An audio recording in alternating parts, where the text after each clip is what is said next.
Good morning. ಮೊದಲನೇದಾಗಿ ನನಗೆ ಈ ಒಂದು ಅವಕಾಶವನ್ನು ಕೊಟ್ಟಂತ ಸ್ನೇಹಿತ ನಮ್ಮ ಅಪ್ಲೈನ್ ಮೂರ್ತಿ ಸರ್ ಅಂತ ಹೇಳಿ ಬಂದಿದೆ ಇವತ್ತು. ಮತ್ತೆ ನಾನು ಈ ದುಬೈ ಟ್ರಿಪ್ಗೆ ಅಚೀವ್ ಆಗ್ಬೇಕಾದ್ರೆ ಮುಖ್ಯವಾಗಿ ಬೆಂಗಳೂರು ಭಾಗದ ಪ್ಲಾಟಿನಂ ಡೈರೆಕ್ಟರ್ ಆಗಿರುವಂತಹ ಲೋಕೇಶ್ ಸರ್ ಅವರಿಗೆ ನಾನು ಎಷ್ಟು ಕೃತಜ್ಞತೆ ಹೇಳೋದು ಸರ್. ಬಟ್ ನಮ್ಮಂತ ಅವರು ವೀಸಾ ಪಾಸ್ಪೋರ್ಟ್ ಅವ್ರಿಗೆ ನಂಗೆ ಗೊತ್ತಿಲ್ಲ. ಬಟ್ ಸಮೀರ್ ಮೋದಿ ಸರ್ ಎಷ್ಟು ಕೃತಜ್ಞತೆ ಹೇಳೋದು ಸರ್. ನಾವು ಬೆಂಗಳೂರು ಏರ್ಪೋರ್ಟ್ ಕೂಡ ನೋಡಿರ್ಲಿಲ್ಲ. ನಾನೊಂದು ಅಲ್ಲಿ ನಡೆದ ಇನ್ಸಿಡೆಂಟ್ ಅಂತ ಹೇಳ್ತೀನಿ. 26ನೇ ತಾರೀಕು ಬೆಳಗಿನ ಜಾವ 4 ಗಂಟೆ ನಾವು ಅಲ್ಲಿಗೆ ಏರ್ಪೋರ್ಟ್ ಬರ್ಲೇಬೇಕಾಗಿತ್ತು. ಒಂದು 2-2.5 ಗಂಟೆ 3 ಗಂಟೆ ನಮ್ಮ ಚೆಕಿಂಗ್ ನಡೀತಾಯಿತ್ತು. ನಮ್ದೆಲ್ಲ ಚೆಕಿಂಗ್ ಎಲ್ಲ ನಡೀತಾ ಇತ್ತು. ನಮ್ದು ಹೋಯ್ತು. ನಮ್ಮ ತಂದೆ ಹೆಸರು ಒಂದೇ ಒಂದು ಅಕ್ಷರ ಜಾಸ್ತಿ ಇತ್ತು, AEMBIEH ಅಂತ. ಮನೆ ನನ್ನ ಬಿಡ್ಲಿಲ್ಲ. ಎಲ್ಲರೂ ನನ್ನಪ್ಪ ಮಾತ್ರ ಉಳ್ಕೊಂಡೆ. ಫ್ಲೈಟ್ ಟೇಕಪ್ ಆಯ್ತು. 8 ಗಂಟೆಗೆ ಹೋಯ್ತು. ಆಮೇಲೆ ನಾನು ಅಲ್ಲೇ ಏರ್ಪೋರ್ಟ್ ಎಲ್ಲ ಇದ್ದೆ. ನನಗೆಲ್ಲ ಒಂದು ಫೀಲಿಂಗ್ ನಾನು ಕಳಿಸ್ತೀನಿ, ಮನೆಗೆ ಹೋಗಪ್ಪ ಚೆಕಿಂಗ್ ಮಾಡಿ. ಆಮೇಲೆ ನನಗೆ ಊರಲ್ಲೆಲ್ಲ ಏನೋ ದೊಡ್ಡದಾಗಿ ಇವತ್ತು ದುಬೈ ಹೋಗ್ತಾ ಇದ್ದೇನೆ ಅಂತ ದೊಡ್ಡ ಬ್ಯಾನರ್ ಹಾಕಿದ್ದೆ. ಆಮೇಲೆ ಏರ್ಪೋರ್ಟ್ಗೆ ಒಂದು 15-20 ಜನ ಬಂದು ನನ್ನನ್ನ ಬೀಳ್ಕೊಟ್ಟು. ಬಟ್ ಅದ್ರೊಳಗೆ ನಡೆದು ದೊಡ್ಡದಿದ್ದು ಏನಾಗಿರ್ಬೇಡ. ಮತ್ತೆ ನನಗೆ ಅಲ್ಲೇನು ಅಂತ ಅನಿಸ್ತು ಅಂದ್ರೆ ಇನ್ನು ಹೆಂಗಪ್ಪ ಮುಖ ಹಾಕೊಂಡು ಹೋಗುದು. ಆಮೇಲೆ ಏನಾಯ್ತು ಅಂದ್ರೆ ನಿಜಕ್ಕೂ ಮೋದಿ ಕೇರಿ ಅಂತವನು ಕೂಡ ಕೈ ಬಿಡದ ಅನ್ನೋದಕ್ಕೆ ನಾನು ಸಾಕ್ಷಿ. ಆಮೇಲೆ ಮತ್ತೆ ಒಂದು ಫೋನ್ ಬಂತು, ಎದ್ರ ಬೇಡ ಮಗು, ಅಲ್ಲೆಲ್ಲ ರೂಮ್ ಮಾಡ್ಕೊಂಡಿರೋ ಆ ರೂಮ್ ಬಾಡಿಗೆ ಕೂಡ ನಾವೇ ಕೊಡ್ತೀವಿ, ನಿನ್ನ ಕಳಿಸ್ಕೊಡ್ತೀವಿ, ಯಾವ್ದಕ್ಕೆ ಯೋಚನೆ ಮಾಡ್ಕೋಬೇಡ, ನಾನು ವೀಸಾ ಸಪರೇಟ್ ಕಳಿಸ್ಕೊಡ್ತೀನಿ. ಆಮೇಲೆ ಅದಾಯ್ತು. ಅವ್ರ ಪ್ರಕಾರ ಹೋಗಿ ರೂಮ್ ಮಾಡ್ಕೊಂಡಿದ್ದಾಗ ಒಂದು 7-8 ಕಿಲೋಮೀಟರ್ ದೂರದಲ್ಲಿ ಹೋಗಿ ರೂಮ್ ಮಾಡ್ಕೊಂಡಿದ್ದಾಗ ಮತ್ತೆ ನನಗೆ 2 ಗಂಟೆಗೆ ರಿಸರ್ವ್ ಫೋನ್ ಬಂತು. ನಿಮ್ಮ ಮೊಬೈಲ್ ಕಳಿಸಿದ್ದೀನಿ ವೀಸಾ, ನೀನು ಅದನ್ನ ಹೋಗು, ನಿನ್ನ 4 ಗಂಟೆ ಅಷ್ಟಲ್ಲಿ ಹೋಗು ಏರ್ಪೋರ್ಟಿಗೆ ಅಂತ. ನಾನು 4 ಗಂಟೆ ಅಷ್ಟಲ್ಲಿ ಏರ್ಪೋರ್ಟಿಗೆ ಹೋದೆ. ಅದೇ ವಿಷಯ ತೋರಿಸಿದೆ. ಮತ್ತೆ ಎಲ್ಲ ಚೆಕಿಂಗ್ ಎಲ್ಲ ಆಯ್ತು. ಬಟ್ ಇವರೆಲ್ಲ ಹೋಗಿದ್ದು ಇಂಡಿಗೋ ಫ್ಲೈಟ್.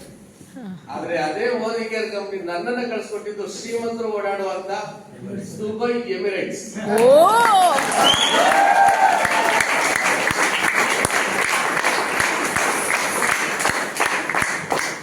ಹೇಗೆ ಇದನ್ನ ಹೇಳ್ತಾ ಇದ್ದೀನಿ ಅಂದ್ರೆ ನನಗೆ ಅಲ್ಲಿ ಎಷ್ಟು ಫೀಲಿಂಗ್ ಆಯ್ತು. ನಾನು ಇವತ್ತು ಹೇಳಿದಾರೆ ಇವಾಗ ನಾನು ಹೆಂಗಪ್ಪ ಮುಖ ಇಟ್ಕೊಂಡು ಊರು ಹೋಗ್ಲಿ ಅನ್ಸಿತ್ತು. ಬಟ್ ಅದೆಲ್ಲವನ್ನ ಆ ಫ್ಲೈಟ್ ಕೂಡಲೇ ಕ್ಷಣದಲ್ಲಿ ಬರ್ತೇನೆ. ಯಾಕಂದ್ರೆ ನಮ್ಮಂತ ಸಾಮಾನ್ಯ ಜನ ಓಡಾಡುವಂತ ಫ್ಲೈಟ್ ಅಲ್ಲ ಅದು, ಯಾರೋ ಶ್ರೀಮಂತ ಓಡಾಡುವಂತ ಫ್ಲೈಟ್. ಬಟ್ ಅಲ್ಲಿ ನನ್ನ ಭಾಷೆ ಗೊತ್ತಿಲ್ಲ. ನಾನು ಒಬ್ಬನೇ ಹೋಗ್ತಾ ಇದ್ದೀನಿ. ಈ ಕಡೆ ರೈಟ್, ಈ ಕಡೆ ರೈಟ್, ಈ ಕಡೆ 3 ಸೀಟು, ಮಧ್ಯಾಹ್ನ 4 ಸೀಟು, ಆ ಕಡೆ 3 ಸೀಟು, ಈ ಕಡೆ ರೆಡಿ, ಆ ಕಡೆ ರೆಡಿ, ಮಧ್ಯಾಹ್ನ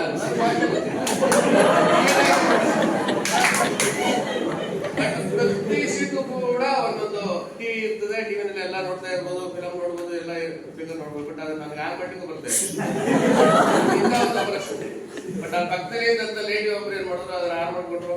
ಆಮೇಲೆ ಇಂಗ್ಲಿಷ್ ಅಲ್ಲಿ ಕೇಳಿದ್ರು, ನಾನು ಬೆಂಗಳೂರು ಕರ್ನಾಟಕ ಅಂತ, ಕನ್ನಡದ ಹಾಕೊಟ್ರು. ನೋಡ್ತಾ ಗೊತ್ತಿದೆ. ಈ ಪಕ್ಕದಲ್ಲಿ ನನ್ ಕ್ಯೂರಿಯಾಸಿಟಿ ಅದೇ ಫಸ್ಟ್ ಟೈಮ್ ಗೊತ್ತಿರೋದು. ಹೊರಗಡೆ ನೋಡ್ತಾ ಇದೆ, ಹೊರಗಡೆ ಏನ್ ಕಾಣುತ್ತಾ ಇಲ್ಲ ಅಂತ. ಬಟ್ ದುಬೈ ಅಂತಂದ್ರೆ ಹೋದಾಗ ದುಬೈ ಕಾಣುವಂತ ಇದು ಆ ಲೈಟ್ ಆ ಇದು ಬಗ್ಗೆ ನೋಡ್ತಾ ಇದ್ದಪ್ಪ. ಆ ಗೊತ್ತಿದಂತ ಲೇಡಿ ನನಗೆ ಬಿಟ್ಕೊಟ್ರು.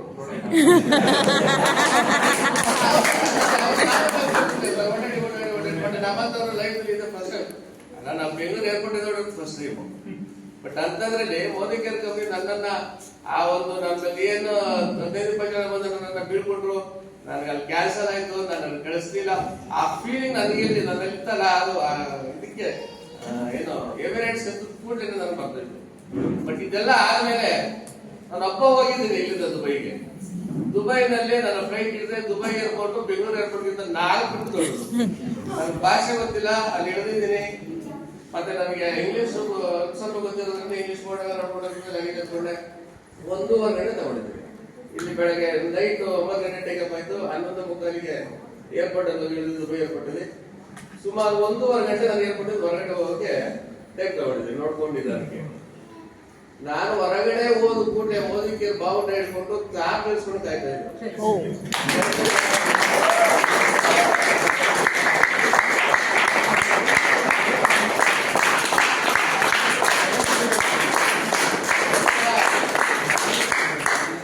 ನನ್ನ ಪ್ರಕಾರ ಅನ್ಸುತ್ತೆ 100-200 ಕೋಟಿ ಯಾರಾದ್ರೂ ಒಡೆಯ ಶ್ರೀಮಂತ ಅನ್ಸ್ಕೊಂಡಿದ್ರು ಕೂಡ ನಾವೇನು ಇವತ್ತು ಬಡವ ಒಬ್ಬ ಏನೋ ವೀಸಾ ಪಾಸ್ಪೋರ್ಟ್ ಗೊತ್ತಿಲ್ಲದೆ ಇರುವಂತ ವ್ಯಕ್ತಿ ಎಂಜಾಯ್ ಮಾಡುವಂತ ಎಂಜಾಯ್ನ ಮಾಡ್ಲಿಕ್ಕೆ ಸಾಧ್ಯ.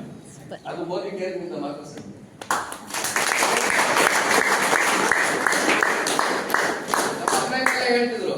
ಮೋದಿಕೇರು ಈಗ ನಾವಲ್ಲೇನೋ ಕರ್ಕೊಂಡ್ಷ ಅಂತ ನಾವು ಅಲ್ಲಿ ಸ್ವಲ್ಪ ನಂಬಿದ್ವಿ, ಪೂರ್ತಿ ನಂಬಿದ್ದು ದುಬೈ ಗೊತ್ತಿದೆ.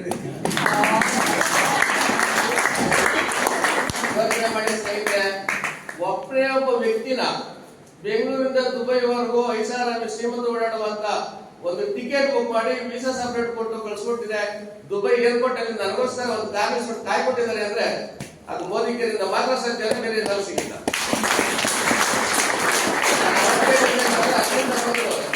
ಹೇಳ್ಬೇಕಂದ್ರೆ ನಾನು ಜನವರಿ ಇಲ್ಲಿ 1 ವರ್ಷ ಆಗ್ತಾ ಇದೆ, ಜನವರಿ ಜಾಯಿನ್ ಆದ. ಅದಾದ 9ನೇ ದಿನಕ್ಕೆ ನನಗೆ ಇದೇ ಸ್ಥಳದಲ್ಲಿ ಬೋಟ್ ಕ್ಯಾಂಪ್ ಅವಕಾಶ ಸಿಕ್ತು. ಆ ಬೋಟ್ ಕ್ಯಾಂಪ್ ಅಲ್ಲಿ 3 ದಿವಸ 2 ದಿವಸ ಇಲ್ಲಿ ಕೂತೋದಾಗ ನಾನು ಹೆಂಡತಿ ಫೋನ್ ಮಾಡಿದ್ರೆ ಇಲ್ಲಿಂದ ನನ್ನ ಜೀವನದಲ್ಲಿ ಏನ್ ಬಿಟ್ರು ಬಿಟ್ಟಾನು ಮೋದಿಕೇರಿ ಬಿಡದೆ ಅಂತ ಹೇಳಿ. ಬಟ್ ಅದು ಕೂಡ ಈ ಟ್ರಿಪ್ ಹೋಗಿ ಬಂದ್ರೆ ಸಾಕಾಯ್ತು. ನಾನು ಅಲ್ಲೂ ಕೂಡ ಹೇಳಿದೆ, ದುಬೈ ತಾನೆ ಫೋನ್ ಮಾಡಿ ಬಂದಾಯ್ತು, ನಾನು ಸಾಯಿವರೆಗೂ ಮಾತ್ರ ಮೋದಿಕೇರಿ ಕೊಡ್ತೀರ.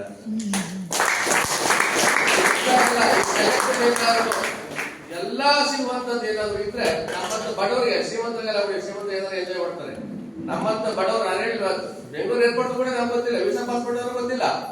ಅಂತ ವ್ಯಕ್ತಿನ ಈ ಮಟ್ಟಕ್ಕೆ ಮೋದಿಗೆ ನಡೆಸ್ಕೊಡ್ತದೆ ಒಬ್ಬನೇ ಒಬ್ಬ ವ್ಯಕ್ತಿನ ಅಂದ್ರೆ ಬೇರೆ ಎಲ್ಲರೂ ಈ ಜಗತ್ತಿನ ಸಾಧ್ಯ. ಯೋಚನೆ ಮಾಡಿ. ಅದಾಯ್ತಾ, ಪುನಃ ನನ್ನನ್ನು 1:15 ಗಂಟೆಯಲ್ಲಿ ನೈಟ್ 1:15, 1:45 ಗಂಟೆ ಸರ್ ನಾನು ರೂಮ್ ಹೋದಾಗ ಕಾರಲ್ಲಿ ಕರ್ಕೊಂಡು ಹೋದ್ರು. 1:45ಗೆ ಪಟೇಲ್ ಕುಳಿತಿದೆ. ನೈಟ್ 1:45ಗೆ ರೂಮ್ ಊಟ ಬಂದಿದೆ ಒಬ್ಬ ವ್ಯಕ್ತಿಗೆ.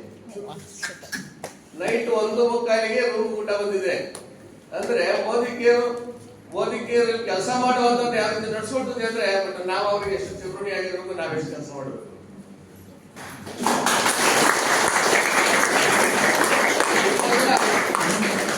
ಎಲ್ಲ ಅವಕಾಶ ಕೊಟ್ಟಂತ ನನ್ನ ಅಭಿಪ್ರಾಯಗಳಿಗೆ ನಾನು ಮತ್ತೊಮ್ಮೆ ಚಿಗುರುಣಿಯಾಗಿ ನಮ್ಮ ಜೀವ ಪೂರ್ತಿ ಅವ್ರ ಕೃತಜ್ಞನಾಗಿರ್ತೀನಿ. ಮತ್ತೆ ಮುಖ್ಯವಾಗಿ ನಾವು ಸಮೀರ್ ಮೋದಿ ಸರ್ಗೆ ನಾವು ಎಷ್ಟೇ ಕೃತಜ್ಞತೆ ಹೇಳೋ ಸಾಲ ಅಂದು ನಮ್ಮಂತ ಬಡವರು ಉದ್ಧಾರ ಮಾಡಕ್ ಬಂದಿರೋ ಕಾಮಧೇನು. ಬಟ್ ಅವ್ರನ್ನ ನಾವು ಬೆಳಗ್ಗೆ ಇಲ್ಲದ್ರೆ ಯಾವ ರೀತಿ ದೇವ್ರು ನೆನೆಸುತ್ತೇವೆ, ಬೆಳಗ್ಗೆ ಸಮೀರ್ ಮೋದಿ ಸರ್ ನೆನೆಸುತ್ತಿರ್ತದೆ. ಅವ್ರು ನೆನೆಸ್ಕೊಳ್ಳೋದು ಯಾವ ರೀತಿ ಅಂದ್ರೆ ನಾವು ಫೀಲ್ಡ್ ಕೆಲಸ ಮಾಡೋದಾಗ ಮಾತ್ರ.